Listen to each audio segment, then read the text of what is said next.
Muy buenas tardes, yo le voy a hablar sobre los fondos de comercio y los requisitos de fondos de comercio. ¿Qué es fondo de comercio? El fondo de comercio se constituye por establecimientos mercantiles y la complejidad local arrendado, clientela, mercaderías o existencias en sus conjuntos de valores materiales en cuanto a estas y menos poderables, pero en efectivas en otros aspectos. En la economía de las empresas contables, de contabilidad o en valor actual de superbeneficios de factores como la clientela y la eficiencia de la organización de crédito. En el, en el prestigio de la experiencia, el Fondo de Comercio también recoge en este sobrevalor una por el más de los valen, más los elementos que valen. El Fondo de Comercio cuantifica la capacidad de las empresas por obtener beneficios extraordinarios, extendidos en estos que aquellos beneficios superiores en la rentabilidad normal al mercado o al sector. Bien, los requisitos de fondos de comercio nos dice que en el artículo 151 del Código del Comercio, los efectos nos dice que establece la generación de fondos de comercio perteneciente a la firma que esté o escrita el registro mercantil o de su existencia en la totalidad o en lotes, de modo que haga cesar el negocio o de dueños realizada cualquier título por acto entre vivos. Deberá ser publicada de la entrega de fondos por 3 veces con intervalo de 10 días en un periódico del lugar donde esté funcionando fondo en el lugar más cercano. Bien, si aquel no hubiere periódico, en caso de que se trate de un fondo de un valor superior de 10.000 bolívares, y dentro de las mismas condiciones en un diario de los mayores circulación de la capital de la República. Bien, durante los lapsos de publicaciones que se refiere al establecimiento del artículo anterior, el creador enajenante, aún el plazo de vencido, pueden pedir el pago de sus créditos o otorgamientos de garantía para el pago. También durante el lapso de las publicaciones que se refiere, el establecimiento de este artículo, los alrededores de enajenante, aún los plazos no vencidos, pueden pedir el pago de sus créditos o otorgamientos de garantía del pago. El artículo 152 nos expresa que cuando no haya cumplido en los requisitos establecidos por el establecimiento de los artículos anteriores, adquiere que el Fondo de Comercio es solamente responsable con el enajenante frente con los acreedores de este último. Bien, incurre que la misma responsabilidad adquiere frente a los acreedores de enajenante, cuyos créditos reclamados durante los lapsos de publicaciones que hubieran sido pagados o garantizados, siempre que ellos hubieran hecho su reclamación durante este término señalado.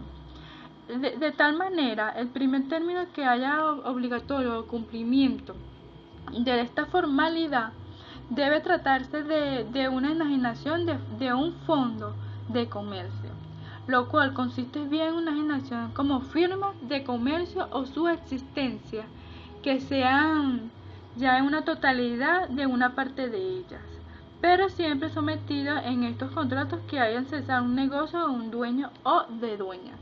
Es decir, que si mientras estos actos de enajenación no conllueve la extinción del negocio que el dueño hace mediante el fondo de comercio, no se configura en sí la enajenación propiamente dicha de un fondo de comercio.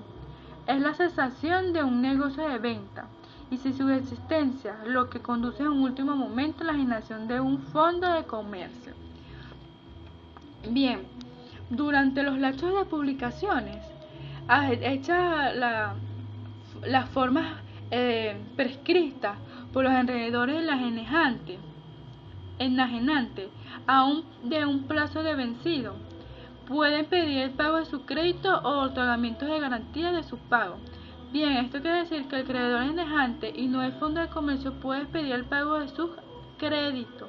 Estos creadores pueden ser civiles o comerciantes, todos ellos virtud de universalidad de patrimonio. Las deudas cuyo plazo aún no se ha vencido por hacerlas efectivas a los efectos en la nación, considerados entonces el plazo de vencido. Los reclamaciones lógicos en que se haga términos directamente contra el deudor inmediato enajenante, y en el segundo lugar ante el cual adquiere el deudor mediato, planteando el pedimento del pago de los referidos créditos. Es obligatoria su solución, ya que su contrario produce unas responsabilidades solidarias a que adquiere frente al acreedor. Bien, yo ahora le voy a hablar sobre la diferencia de los actos subjetivos de comercio y los actos subjetivos y los actos objetivos de comercio. ¿Cuál es la diferencia de los actos subjetivos con los actos objetivos? Bien, los actos subjetivos nos dice que es la noción en cual vale el sistema jurídico para completar un proceso de limitación de materia mercantil, asentada principalmente en el acto objetivo de comercio. Es la multiplicidad de relaciones que da lugar a la actividad del comerciante escapa a las caracterizaciones contenidas en los actos objetivos de comercio, en cual se hace necesario encontrar un régimen legal unitario para todas las actividades que integren en la unidad económica que comerciante que se dirige. Este régimen legal unitario forma parte de su acto subjetivo de comercio. Uno de estos ejemplos de actos subjetivos es sobre los precios, entidades mercantiles. Bien, ahora, los objetivos son aquellos actos de naturaleza privada que tienen por objeto de crear, transferir, modificar o extinguir derechos u obligaciones que tiene como objeto principal de obtener un lucro. Bien, ¿cuáles son sus principales actos de comercio?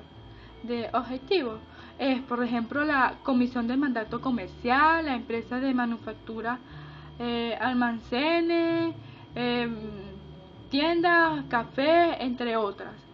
Por ejemplo, un ejemplo de los actos objetivos de comercio serían por un contrato de locación comodato o una compraventa de relación con la droguería en caso de una farmacia. Por el contrario, los contratos personales no constituyen elemento electrante del fondo, requiriendo un consiguiente cesión expresa. Bueno, este es todo mi trabajo, espero que lo hayan entendido y mi nombre es Ali García.